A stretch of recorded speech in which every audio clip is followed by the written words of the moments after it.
Hai, selamat datang kembali di Nonton Lagi Channel. Bagaimana nih kabar kalian? Semoga baik-baik saja ya. Di episode kali ini kita akan ngebahas tentang Toy Story franchise dari berbagai macam angle serta membahas tentang Toy Story 5. Kamu kaget gak saat Toy Story 5 diumumin kemarin? Oh my god!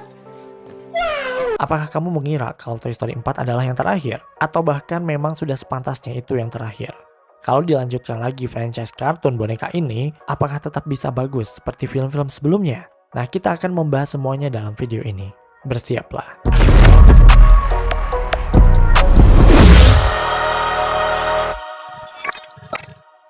Guys, saat Toy Story 5 diumumkan, kalian langsung mikir gak sih, kira-kira bakal nyeritain apa lagi nih Pixar? Maksudnya, banyak orang yang sepakat bahwa Toy Story seharusnya berakhir di seri ketiga saja. Namun Pixar malah memutuskan untuk melanjutkannya bahkan hingga seri yang kelima. Apalagi yang harus diceritakan dalam series ini ya?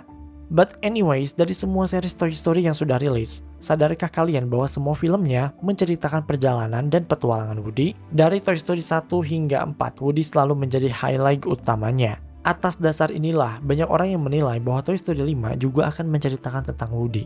Tapi apa ya kira-kira? Sepertinya tidak ada plot hole dari serial ini yang harus diceritakan. Toy Story benar-benar seperti sebuah series yang sudah lengkap dari segi penceritaan. Namun ternyata ada satu yang belum diceritakan, yaitu bagaimana Andy dan Woody bisa bertemu untuk pertama kalinya.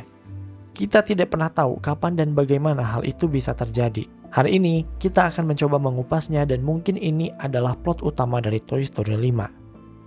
Pete Docter, selaku salah satu anggota dari Brain Trust Pixar, mengatakan ketika Pixar memutuskan untuk membuat film standalone dari Lightyear, ia merasa aneh karena kenapa gitu? Kenapa malah Buzz Lightyear yang malah dibikin film sendirinya, bukan Woody? Padahal kan Woody adalah spotlight utamanya.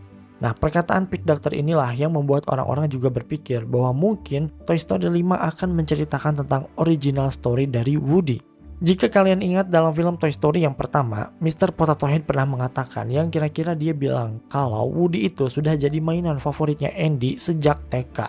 Sejak TK guys, yang artinya kayak udah lama banget gak sih? Asumsinya adalah saat Andy pertama kali melihat boneka yang ternyata adalah Woody, lalu Andy langsung menjadikan Woody menjadi mainan favoritnya sejak saat itu. Berarti, kalau TK di sana adalah umur 5 tahun dan di Toy Story 1 Andy berulang tahun yang ke-6, artinya Andy bahkan belum lama dekat dengan Woody karena belum sampai setahun. Ngerti nggak? Kita juga tahu di Toy Story pertama kalau adiknya Andy baru berumur 1 tahun kan? Yang artinya dalam jangka waktu 2 tahun ke belakang pada Toy Story pertama, bukan hanya Andy yang memiliki Woody. Tapi ada keluarganya yang memang sudah menemukan atau memiliki Woody sebelum Andy menjadikan Woody sebagai mainan favoritnya. Hal-hal ini semua akan saling berkaitan untuk menentukan sejarah apa yang akan terjadi di masa yang akan datang. Salah satu contohnya yaitu alasan mengapa keluarga Davis atau Andy beserta keluarganya pindah rumah dari awal Toy Story pertama itu karena kematian ayahnya Andy. Terus juga rumah tempat mereka pindah itu dulunya adalah rumah masa kecilnya ayahnya Andy. Kalau kalian gak percaya, coba saja lihat gambar yang ini. Menurut kalian, dia itu siapa? Kalau kalian mikir itu adalah Andy, kalian salah besar. Mana mungkin Andy memakai kacamata besar seperti itu? Nah, jawaban yang benar ini adalah foto dari ayahnya Andy. Ini adalah salah satu petunjuk yang membantu untuk menemukan potongan-potongan histori Woody sedikit demi sedikit. Toy Story saja kan sebenarnya mengambil latar waktu pada tahun 1995. Tapi Woody sendiri merupakan sebuah pertunjukan yang ada sejak tahun 1950-an. Dan boneka-boneka seperti itu sangatlah langka. Tapi kalau dipikir-pikir, bagaimana Andy dari semua banyak orang, dia menjadi salah satu orang yang bisa memiliki Woody di tahun 90-an. Andy-nya aja kan sebenarnya pada saat itu belum lahir. Tapi kenapa dia udah punya Woody?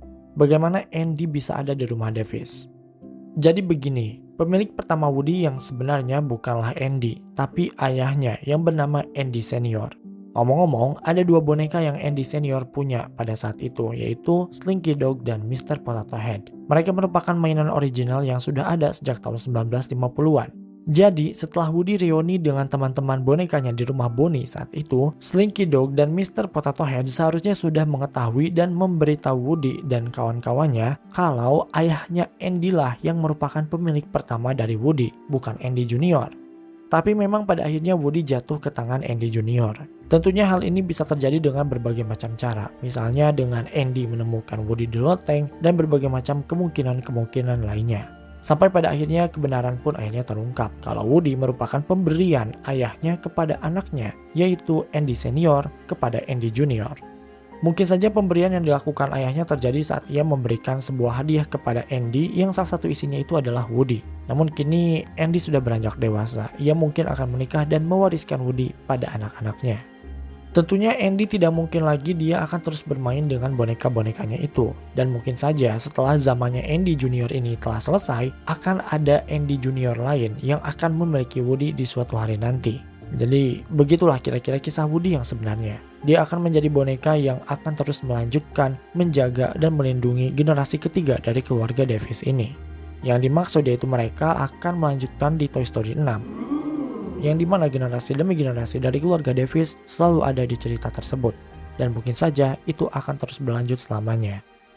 Nah sebenarnya jika kalian ingat, Woody sendiri itu pernah bilang di Toy Story 3 yang pada saat itu dia pernah mengatakan kepada teman-temannya saat ingin pergi ke loteng. Dia kira-kira bilang seperti ini.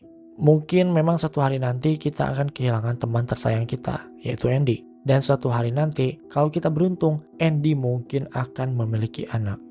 Walaupun ide Andy untuk meletakkan boneka-bonekanya di loteng sebelum dia memutuskan untuk pindah rumah terjadi, sebenarnya jelas poinnya di sini kalau mungkin saja Andy akan merencanakan suatu hari nanti untuk balik lagi ke rumah lama itu dengan alasan-alasan yang beragam.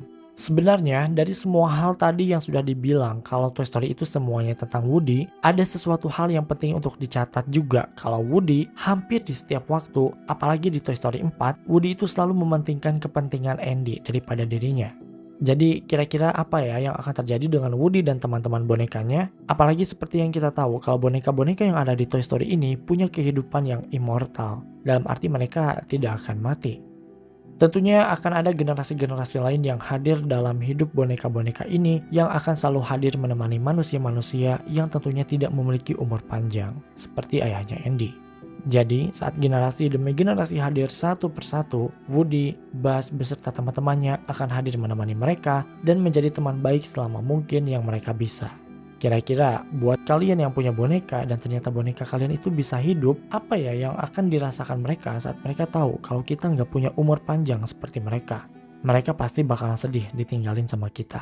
Tapi yang pasti mereka tentunya bakal senang hati untuk menjaga dan melindungi keluarga kita. Karena kasih cinta dan sayang kita kepada mereka juga besar sehingga mereka mau untuk melakukan hal yang sama pula kepada kita.